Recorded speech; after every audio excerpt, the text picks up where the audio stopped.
नमस्कार दोस्तों, सहारनपुर जीएसहब में आप सभी का बहुत बहुत स्वागत है। मैं आज आपके सामने मध्यकालीन भारत की जो हमारी वीडियो की सीरीज चल रही है उसमें मैं नेक्स्ट वीडियो आज आप सबके सामने लेके आया हूं, जो कि हमारी दिल्ली सल्तनत में है। आज का हमारा टॉपिक है गयासुद्दीन बलबन। हमने गुलाम या मामलुक वंश के अंतर्गत सारे शासकों का पढ़ा था इससे पिछली वीडियो में, जिसमें हमने कुतुबुद्दीन ऐबक के बारे में हम पढ़ चुके हैं, हम आराम शाह के बारे में पढ़ चुके हैं, हम इल्तुतमिश, फिर उसके बाद फिरोज शाह, रजिया सुल्तान, बैरम शाह, मसूद शाह और लास्ट वीडियो में नासिरुद्दीन महमूद के बारे में हम सारी चर्चा कर चुके हैं। तो आज का जो हमारा टॉपिक है वो बलबन को लेके है। आपको ध्यान होगा मेरी पिछली वीडियो में मैंने बताया था कि नासिरुद्दीन महमूद को शासक बनाने में, यहाँ से बैरम शाह, मसूद शाह, नासिरुद्दीन महमूद, इन तीनों को शासक बनाने में किस तरह से बलबन का एक महत्वपूर्ण रोल रहा था। ठीक है, अब मैंने ये भी बताया था कि बलबन ने नासिरुद्दीन महमूद की मृत्यु के बाद 1265 में सत्ता को स्थापित किया था, मतलब अगला शासक गुलाम वंश का दिल्ली सल्तनत में बलबन बना था। तो आज का हमारा टॉपिक ही है यही गयासुद्दीन बलबन, जिसका शासन रहा था 1265 से 1286 तक। क्लियर? तो इसके बारे में हम स्टार्टिंग करते हैं, थोड़ा सा इसका बेसिक परिचय कर लेते हैं कि ये था क्या। ये आपको पता ही है तुर्क जाति से था, तुर्की था। ठीक है, तुर्की था। और इसकी याद रखने वाली ये बात है, बचपन में इसे मंगोलों ने पकड़ के गुलाम के रूप में बेच दिया था। बचपन में मंगोलों ने, मंगोल आपको पता ही है, मंगोलों के बारे में हम बात कर चुके हैं। मंगोलों ने इसे गुलाम के रूप में बेच दिया था। किसको? गयासुद्दीन बलबन को। बलबन का पूरा नाम ही गयासुद्दीन बलबन है। ठीक है, गुलाम के रूप में बेच दिया था।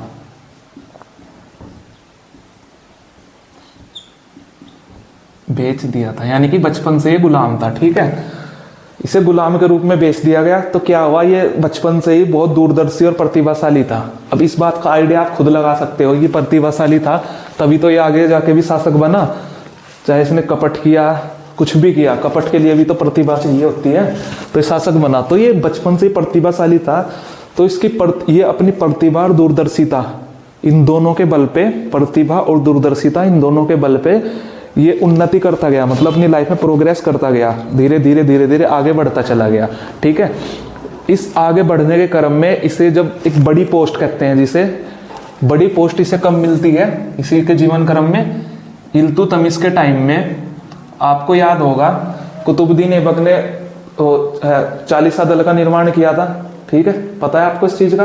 कुतुबुद्दीन ऐबक ने, इल्तुतमिश ने जो 40 दल का निर्माण किया था, जिसे तुर्क चहलगामी कहा जाता है। ठीक है, इतना क्लियर है आपको? तो जो इल्तुतमिश का बनाया हुआ 40 दल था, ये आगे तक चला था, ये बलबन के टाइम तक ही चलता आ रहा था। ठीक है, तो सबसे बड़ा पद क्या होता है इल्तुतमिश के 40 दल में? जो 40 सरदारों का दल था ना, उन 40 सरदारों में से एक ये भी बनता है। कौन? बलबन। मतलब धीरे धीरे गुलाम था ही, धीरे धीरे अपनी दूरदर्शिता और प्रतिभा के दम पे ये इल्तुतमिश के 40 दल का सदस्य बनता है। ठीक है, 40 दल के बारे में हम बात कर ही चुके हैं। 40 दल का सदस्य बनता है। ठीक है, सदस्य बनता है। ये इसका पहला सबसे बड़ा इंपॉर्टेंट पॉइंट था, इसकी लाइफ का टर्निंग पॉइंट, कि एक बड़े पद पे पहुंचता है, 40 दल का सदस्य बनता है। अब आपको एक चीज पता है, मैंने आपको पढ़ाया था जब रजिया सुल्तान में बताया था कि किस प्रकार भटिंडा के इक्तेदार ने विद्रोह कर दिया, और विद्रोह करने पे अल्तुनिया जो भटिंडा का इक्तेदार था उसे दबाने के लिए रजिया सुल्तान गई थी। फिर रजिया सुल्तान को किडनैप कर लिया गया था, मतलब अपहरण कर लिया गया था। वो सारी बातें हो चुकी है, किस प्रकार रजिया सुल्तान को हटा के इसके भाई बैरम शाह को शासक बना दिया गया था।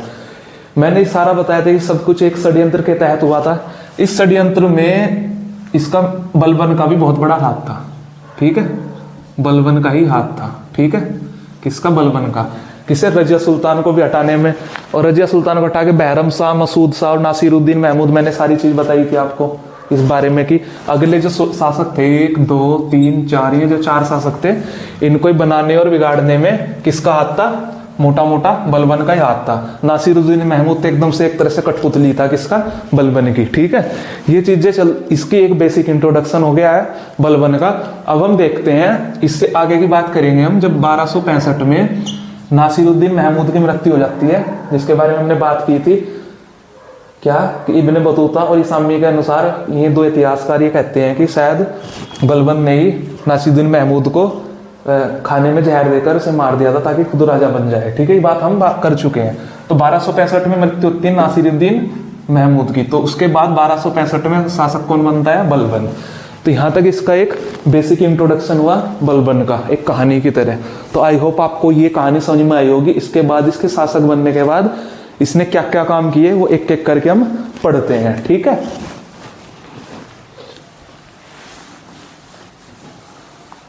ये इसका इंट्रोडक्शन हो गया।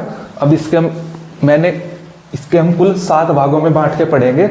इसके किए हुए प्रमुख कार्य या जो भी घटना इसके उसमें रही, अभी मैंने पहले 4 लिख दिए हैं, उनको एक एक करके हम पढ़ते हैं। पहला है ताज की शक्ति व प्रतिष्ठा में वृद्धि। इसको देखते हैं, इसका मतलब क्या है। जैसे ये शासक बना, इसके शासक बनने से पहले आपको पता है जैसे इल्तुतमिश की मृत्यु हुई, फिरोज शाह कुछ टाइम के लिए बनाया गया। ठीक है, कुछ दिन ही के लिए ही। फिर रजिया सुल्तान भली 3.5 साल तक रही, बीच में थोड़ा सा अच्छा टाइम रहा। बाकी ये सब 2, 3 और 4 नंबर के बिल्कुल ही बेकार शासक रहे थे अपनी मर्जी से। किसने बलबन या और अन्य तुर्क उन्होंने अमीरों ने अपनी मर्जी से हटाया और दूसरों को राजा बनाते रहे।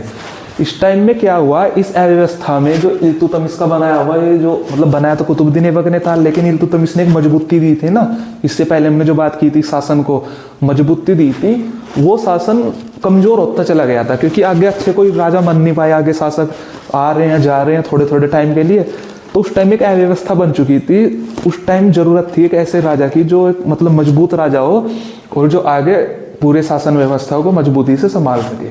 तो सबसे पहले इसका क्या काम होता है बलबन का, ये ताज की शक्ति और प्रतिष्ठा में वृद्धि करता है। ताज मतलब क्राउन, ठीक है, किसका, राजा का ताज। इसका मतलब ये है कि राजा की शक्ति और प्रतिष्ठा में वृद्धि, क्योंकि उस टाइम राजा की शक्ति कोई बड़ी वैल्यू नहीं रह गई थी, क्योंकि प्रजा देख रही थी कोई भी आता है और सर ये जो तुर्क अमीर है उन्हें किसी भी राजा को हटा देते हैं। सबसे पहले काम ही करता है अपनी शक्ति बढ़ाने में, तभी तो एक मजबूत राज्य बनाएगा।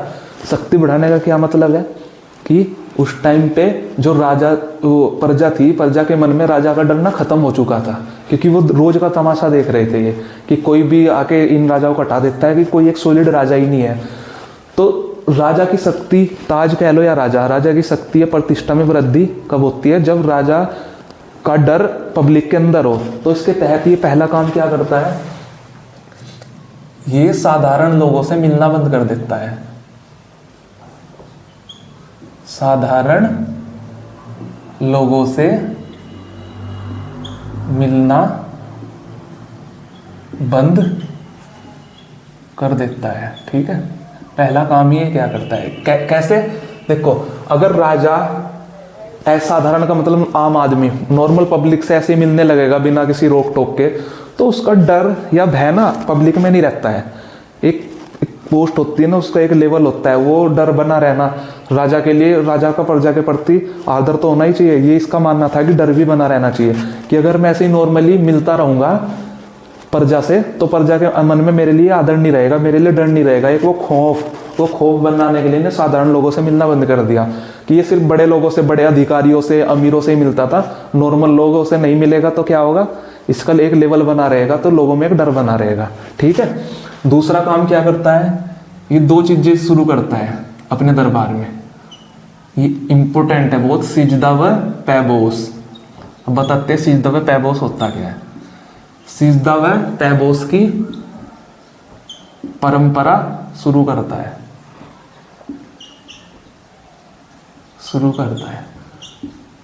इसी के अंतर्गत है ताज की शक्ति व प्रतिष्ठा में वृद्धि। देखो, सिजदा का हम अपनी भाषा में हिंदी में करें इसको ट्रांसलेट, जैसे कि मैंने बताया था, कोई भी ऐसे डिफिकल्ट वर्ड होंगे उसको मैं अपनी लैंग्वेज में बताऊंगा जिससे आपके याद रहे। सिजदा होता था घुटनों के बल झुकना, घुटनों के बल झुकना। ठीक है, झुकना क्या, घुटनों के बल झुकना, क्लियर। घुटनों के बल झुकने का मतलब होता है ना कि घुटनों के बल झुक के जैसे ऐसे ऐसे घुटनों के बल झुक के ऐसे प्रणाम करने की तरह की स्थिति, ठीक है। और पैबोस होता था कदमों को चूमना, मतलब किसी के घुटनों के बल झुक के उसके पैरों को चूमना, कदमों को चूमना, ठीक है। ये मैंने आपको हमारी लैंग्वेज में बता दिया। इस क्वेश्चन ये आएगा कि सिजदा व पैबोस की परंपरा किस सुल्तान ने, दिल्ली सल्तनत के किस सुल्तान ने शुरू करी थी? बलबन ने। सिजदा पैबोस क्या है, क्यों शुरू करी? इसका मतलब ये था कि कोई भी दरबार में आएगा ना, जैसे हम कहीं पे जाते हैं किसी को नमस्ते करते हैं, हाथ जोड़ के नमस्ते करते हैं, ऐसे करते हैं नमस्ते, ठीक है। तो इसने क्या शुरुआत की कि जैसे कोई दरबार में आएगा अपने घुटनों पे झुकेगा और जो सुल्तान है मतलब राजा है उसके कदमों को चूमेगा, उस प्रकार उसका आदर करेगा। इससे क्या दिखाया इसने, दिमाग से सोचने की ट्राई करो कि इसने पहले तो साधारण लोगों से मिलना बंद कर दिया और कोई बड़े लोग भी इससे मिलेंगे तो वो भी पहले घुटनों के बल झुकेंगे और उसके पैरों को चूमेंगे। इससे क्या दिखाया गया कि राजा बहुत मतलब भगवान का एक रूप है, राजा बहुत बड़ी चीज है। इससे लोगों के अंदर डर आदर बनेगा, इसलिए वो लोग राजा से डरेंगे और राजा के खिलाफ विद्रोह करने से बचेंगे, जिससे एक मजबूती का मैसेज जाए कि राजा इतना हमारा मजबूत है, कठोर है, ठीक है। तो ये इसने शुरू किया अपने दरबार में। इसके साथ साथ इसने दरबार को ईरानी परंपराओं से सजाया, दरबार को ईरानी परंपराओं से सजाया, परंपराओं से सजाया, मतलब जो ईरान की परंपराएं थी वो इसने अपने यहाँ पे लागू करी। ये सिजदा पैबोस भी ईरानी परंपराएं थी। ईरान आपको पता ही है, ईरानी परंपरा क्यों, इसलिए क्योंकि ईरान का साम्राज्य बहुत अच्छा साम्राज्य माना जाता था, तो मजबूत, एक मजबूती का प्रतीक था ईरानी साम्राज्य। इसने अपने दरबार में ईरानी तौर तरीकों को लागू किया, जिसमें सिजदा पैबोस भी एक वो था। क्लियर, यहाँ तक समझ में आया। दूसरा है, इसने चालीसा दल का अंत किया। देखो कितना दिमाग का तेज है, यहीं से समझना। उसी चालीसा दल को इसने समाप्त किया जिसका एक खुद एक मेंबर था। मैंने बताया पहले गुलाम था, फिर इल्तुतमिश के बनाए चालीसा दल में ऐड होता है। और आपको बताई थी चालीसा दल में रहते हुए इसने रजिया सुल्तान को शासन से हटाया, बैरम शाह मसूद शाह को भी बनाया भी, हटाया भी, और नासिरुद्दीन महमूद को भी शासक बनाने का हाथ इसी का, इसके चालीसा दल का था। तो ये क्या सोचता है, इसके टाइम तक आते आते चालीसा दल क्या हो चुका था, बहुत ही निरंकुश और महत्वाकांक्षी हो चुका था। मतलब इसका प्रभाव, चालीसा दल का बहुत प्रभाव बढ़ चुका था, बहुत ही निरंकुश और महत्वाकांक्षी हो चुका था। निरंकुश का मतलब इस पे किसी का भी कंट्रोल नहीं था, और महत्वाकांक्षी का मतलब आपको पता ही है कि महत्वाकांक्षा इतनी बढ़ चुकी थी कि अब सब कुछ इनके कंट्रोल में था कि जिसे चाहे राजा बना सकते थे। चालीसा दल इतना प्रभावशाली हो चुका था कि राजा बनाने और बिगाड़ने में ये डायरेक्ट इसका रोल होने लगा था। वो कहाँ देखा हमने, रजिया सुल्तान, बैरम शाह, मसूद शाह, नासिरुद्दीन महमूद को बनाने और बिगाड़ने में। तो बलबन कितना तेज था, बलबन ने सोचा कि भाई जिस तरह से मैंने इन सारे राजाओं को हटाया है ना, इन सारों को हटाया और बनाया, मेरे अंडर में था, आज मैं भी राजा बन गया हूं। अगर मैंने इस चालीसा दल को आगे कंटिन्यू किया, जारी रखा, तो हो सकता है इसके बाकी मेंबर कल को मुझे भी हटा दें। तो इतना दिमाग से चला कि क्योंकि इसको पता था कि मैं भी तो चालीसा दल में रह गया, इतना मजबूत बना कि चालीसा दल इतना मजबूत बना कि मैं राजा बन पाया, कल को ये मुझे भी ना हटा दे। इसलिए सबसे पहले इसने चालीसा दल को ही खत्म कर दिया धीरे धीरे। पूरा दिमाग से चलता था कैसे नासिरुद्दीन महमूद को कठपुतली राजा बनाया, धीरे धीरे छत्र का प्रयोग किया, सारी चीजें अपने कंट्रोल में ली। अब देखो इसने जहां से आया था उसको भी खत्म कर दिया। फिर तीसरा काम, इसने विद्रोह का दमन किया। इसके टाइम में सबसे पहला विद्रोह हुआ था मेवातियों का। ये याद रखना है कि मेवातियों का विद्रोह हुआ सबसे पहले, मेवातियों का विद्रोह। दूसरा विद्रोह हुआ था बंगाल का, इसके टाइम में बंगाल का विद्रोह। बंगाल के विद्रोह में ये याद रखना, उस समय बंगाल का जो एरिया बटा हुआ था, बंगाल का शासक कौन था उस टाइम, इसने बंगाल का शासन तुगरिल बेग को दे रखा था। तुगरिल बेग, ये नाम याद रखना, तुगरिल बेग। ये तुगरिल बेग क्या करता था, ये हुआ कब है, पहले तो ये याद रख लो, ये हुआ 1279 ईस्वी में, ठीक है। 1279 ईस्वी में ये मतलब ये विद्रोह होता है। ये तुगरिल बेग क्या करता है 1279 में, इसके खिलाफ, किसके, बलबन के खिलाफ विद्रोह की घोषणा कर देता है। और क्या अपने आप को, विद्रोह का मतलब आपको पता ही है, अपने आप को इंडिपेंडेंट घोषित कर देते थे कि मैं बलबन के अंडर में ही नहीं रहूंगा, ठीक है। इससे पहले भी आपने पढ़ाएगी किस प्रकार इल्तुतमिश के टाइम में भी कहाँ पे, उसमें बंगाल में विद्रोह हुए थे, ठीक है। तो विद्रोह कर देता है। विद्रोह के साथ साथ ये क्या काम करता है, विद्रोह तो करता ही करता है, अपने नाम के सिक्के भी डाल देता है, अपने नाम के सिक्के जारी कर देता है। ठीक है, मतलब अपने नाम के सिक्कों का मतलब अब तक तो इसके नाम के सिक्के चलते थे ना, इसके मतलब जो भी शासक होता था, ये चीज़ हम पढ़ चुके हैं। तो इंडिपेंडेंट तो घोषित करता ही करता है कि अपने नाम के सिक्के भी जारी कर देता है। इससे बलबन को भाई बड़ा गुस्सा आता है, तो बलबन अपनी सेना भेजता है। ये इतना दिमाग से तेज था तुगरिल बेग, जैसे ही बलबन की सेना आती थी अपने अपनी राजधानी वगैरह छोड़ के कहीं छुप जाता था। ठीक है, छिप जाता था, फिर सेना वापस चली जाती थी, फिर से वापस राजपाट में आ जाता था, अपना काम फिर शुरू कर देता था बलबन के अगेंस्ट। बलबन फिर सेना भेजता था, फिर कहीं पे जाके छिप जाता था। इसका दिमाग से ये था कि इसको पता था कि मैं बलबन को हरा तो सकता नहीं हूँ, समझ रहे हो, कि मैं बलबन को हरा तो सकता नहीं हूँ। आपको मैंने बताया था दिल्ली सल्तनत की राजधानी इसके समय में भी दिल्ली थी, और बंगाल है कितनी दूर, कि सेना यहाँ आएगी, मैं छिप जाऊंगा, सेना फिर वापस जाएगी, फिर भेजेगी, एक बार भेजेगा, 2 बार 3 बार, तो एक टाइम ऐसा आएगा जब बलबन थक जाएगा, डायरेक्ट लड़ नहीं रहा है, उसको पता है लड़ूंगा तो मैं मारा जाऊंगा। कि बार बार सेना को आने जाने में भेजने से बलबन एक दिन थक जाएगा और सेना भेजनी ही बंद कर देगा। इससे मैं बिना लड़े ही, मतलब युद्ध किए ही अपनी जान भी बचा लूंगा और खुद राजा भी बन जाऊंगा। ये इसकी पॉलिसी थी, किसकी, तुगरिल बेग की। आई होप आपको चीज समझ में आई होगी कहानी की तरह। तो ऐसे ही इसको गयासुद्दीन बलबन को 1 वर्ष का समय लग गया था इसके विद्रोह को दबाने में। 1 वर्ष का समय बहुत बड़ा समय होता है, 1 वर्ष का समय इसे दबाने में, क्योंकि आमना सामना ही नहीं हो पाता था। तो एक बार क्या होता है, इसे बलबन को खबर मिलती है लोकल लोगों से, बंजारे थे, बंजारा एक कम्युनिटी होती है उससे, कि जो तुगरिल बेग है जाजनगर के जंगल में छिपा हुआ है, जाजनगर के जंगल में छिपा हुआ है। जाजनगर कहाँ पे है, उड़ीसा में। आज का जो उड़ीसा का प्रदेश है ना, उस एरिया के जंगल में छिपा हुआ है।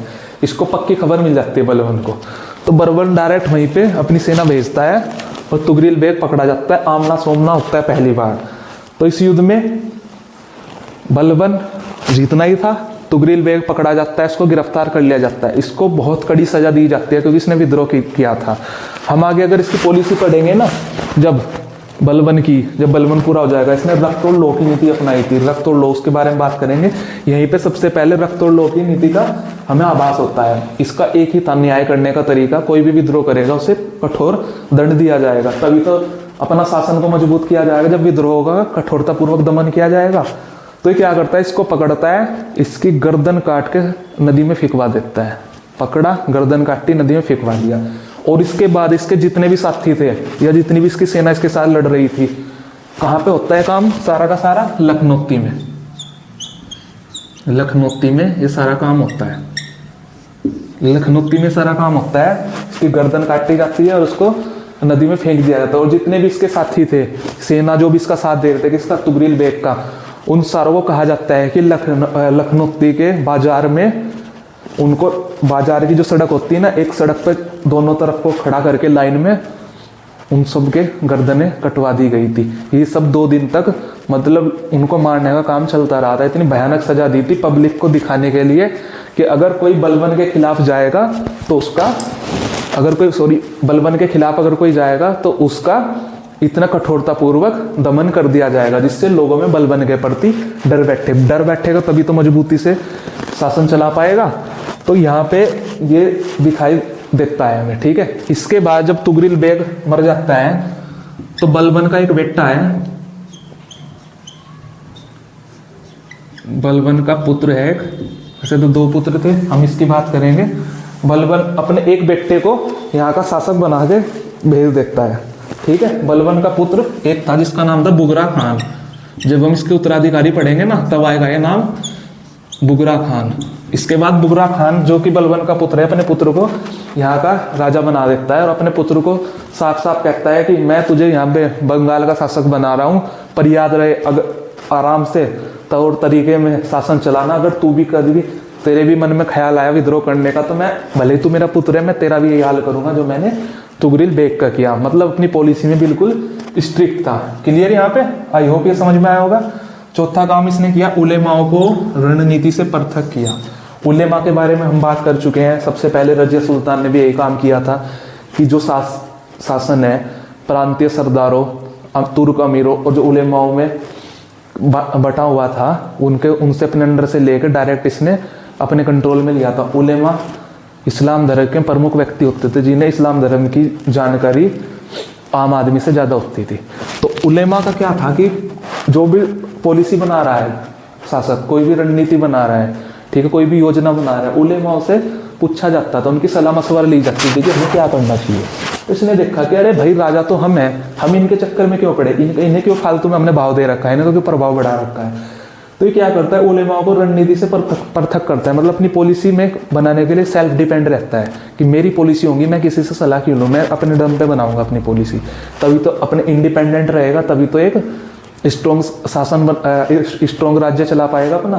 तो ये क्या करता है, धीरे धीरे स्टार्ट करता है कि कोई भी पॉलिसी बनती है उलेमाओं से एकदम से तो करता नहीं है, उलेमाओं से मतलब सलाह मशवरा लेना कम कर देता है। धीरे धीरे जब कम होने लगेगा, इन्हें भी लगा कि यार हमारी तो कोई वैल्यू ही नहीं है, हमें कोई पूछता ही नहीं है, तो उलेमाओं ने फिर इंटरफेयर करना बंद कर दिया और ऐसे धीरे धीरे उलेमा को भी इसने अलग कर दिया अपने से। आई होप आपको यहाँ तक की चीज़ें समझ में आई होंगी। इससे आगे अब हम देखते हैं बाकी जो 3 और बची हुई हैं हमारी उनको। तो अब मैंने बताया था कि हम 7 पार्ट में डिवाइड कर रहे हैं, 4 हम पढ़ चुके हैं, अब हमारा 5वां है इसमें सेना का संगठन।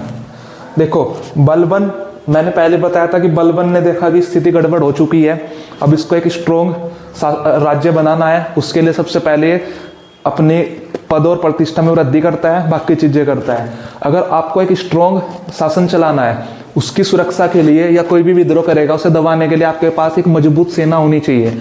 वही काम इल्तुतमिश ने किया था। भाई अगर कोई विद्रोह करेगा, अगर मान लो आपकी सेना सही नहीं होगी तो आप उस विद्रोह को कैसे दबाओगे, सब स्वतंत्र हो जाएंगे।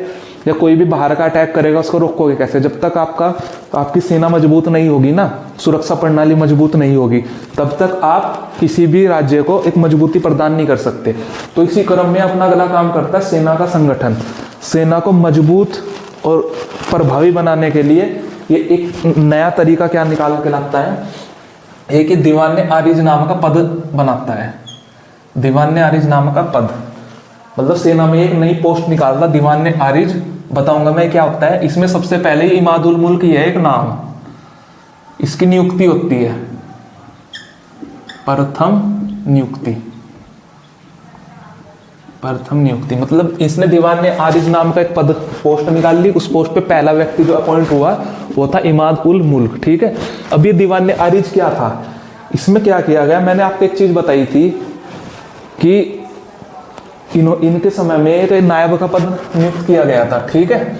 इसके समय में मसूद शाह के समय में एक नायब का पद नियुक्त किया गया था। क्लियर है आपको।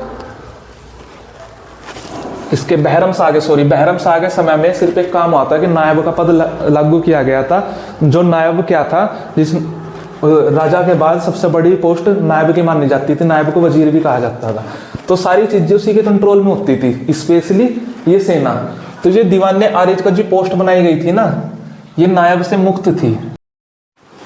देखो मैंने बताया था एक नायब होता था, जो शासक के बाद नायब मतलब जो भी सुल्तान होता था, सुल्तान के बाद सबसे बड़ा पद नायब होता था। तो नायब के अंडर में ही सारी सेना होती थी, ठीक है। सारी सेना मतलब सेना को क्या खर्चा देना है, कितना खर्चा होना है, ये सारी चीजें किसके अंडर में आती थी, नायब के अंडर में आती थी। तो बलबन ने एक दीवान आरिज जो पद बनाया था, ये नायब के अंडर में नहीं था। तो जो ये पद था नायब से मुक्त था, नायब से मुक्त था। मतलब अगर इस पद के लिए, इस पद पे जो भी अधिकारी नियुक्त हुआ है उसे आगे जो भी काम करना है, सैनिकों की भर्ती करनी है, उन्हें ट्रेनिंग देनी है, हथियार खरीदने हैं, कुछ भी करना है, उसके लिए जो पैसे की जरूरत पड़ेगी उसे नायब से नहीं पूछना पड़ेगा, वो डायरेक्ट सुल्तान से पैसे लेगा और इंडिपेंडेंटली काम करेगा। ये याद रखना है कि जो दीवान आरिज था ये नायब के कंट्रोल से मुक्त था। ये कुछ अपना काम करने के लिए डायरेक्ट सुल्तान से पैसे लेता था, जो भी काम करना है जिससे इंडिपेंडेंटली काम ले, उसका काम रुके ना बीच में, ठीक है। इसके अलावा इसी सैन्य संगठन में उस टाइम पे क्या होता था, बलबन से पहले तक जो वेतन है ना सैनिकों को वेतन जागीर में दिया जाता था, जागीरों में दिया जाता था, जागीरों में दिया जाता था। जागीरों में देने का मतलब ये है, ऐसे समझ लो जैसे आज हमारी 30,000 रुपये हमें पर मंथ सैलरी मिल रही है, रुपए प्रति महीना, तो उस टाइम क्या था, सैलरी जो थी वो पैसों में ना दिए जा करके जागीर में दी जाती थी। तो जागीर में देने का मतलब है पैसे ना दे के उसके बदले जमीन दे दी जाती थी, जमीन दी जाती थी।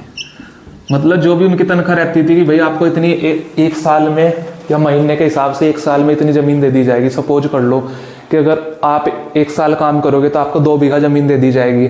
अब उस पर आप खेती करो, उस जमीन को बेचो, कुछ भी करो, ठीक है। पैसे की बजाय जमीन दी जाती थी, इसे बोलते हैं वेतन जागीरों में दिया जाता था। इससे क्या हुआ, ज्यादातर जो जागीर थी ना, मतलब भाई जमीन तो लिमिटेड है, पैसा आ रहा है, ठीक है दे दिया। तो आपने मान लो जमीन है, धीरे धीरे धीरे धीरे कम होती चली जाएगी। तो ज्यादातर उस टाइम पे जो जमीन थी बूढ़े सैनिकों में, भाई जो बूढ़े हो गए, रिटायर हो गए, उनके पास भी तो रहेगी। बूढ़े सैनिकों, विधवाओं और नाबालिग बच्चों के पास जमा हो गई थी। विधवा और नाबालिग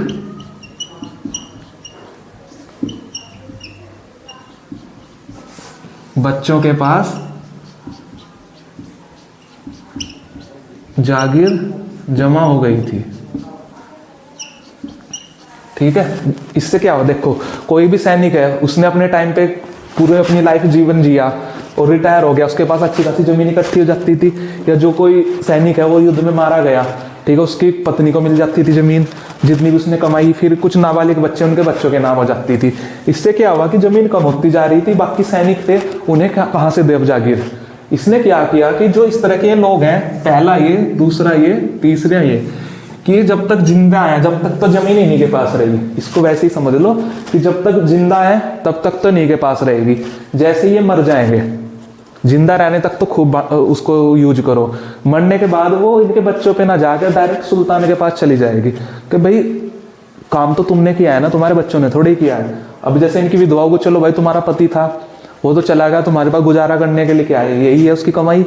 तो आप जब तक आप करो इसको, उसके बाद जब आप चले जाओगे आपके बच्चों पे नहीं जाएगी, डायरेक्ट उस पे आ जाएगी, किस पे, सुल्तान पे। ऐसे ही नाबालिग बच्चे जो उन पे डिपेंड थे, जिनके पास है, भाई जब तक आप जिंदा हो तब तक रखो, ये नहीं कि आपके पास आ गई तो आप ही मालिक हो गए, पीढ़ी दर पीढ़ी चलती रहेगी। इससे क्या हुआ कि धीरे धीरे जमीन सुल्तान पे वापस आने लगी, वो और सैनिकों को देना स्टार्ट कर दिया। इसके अलावा इसने क्या किया, जो सैनिक काम करने योग्य नहीं थे उन्हें रिटायर कर दिया। भाई कोई सैनिक ऐसे हैं भाई काम नहीं कर सकते हैं, उम्र हो चुकी है, सैनिकों के लिए तो बिल्कुल हेल्थी होना जरूरी है। उन्हें लगा कि भाई ये काम नहीं कर सकता है, उसे उठा के, जैसे कहते हैं जबरन रिटायरमेंट, उसको रिटायर कर दिया गया और उसे पेंशन दे के सेवा से मुक्त कर दिया गया। उसके स्थान पे फिर नए सैनिकों की भर्ती हुई। रिटायर करके पेंशन दे दिया, जाओ भाई आप पेंशन पे अपना जीवन गुजारो, पेंशन देकर उसकी जगह नए युवा सैनिकों की भर्ती की गई। इससे क्या हुआ कि जो पुराने सैनिक थे, बूढ़े सैनिक थे, जो काम के योग्य नहीं थे, उनकी छुट्टी कर दी गई, उनकी जगह पे नए सैनिक आ गए। इस प्रकार इसने सेना का संगठन किया। आई होप आपको ये समझ में आ गया होगा।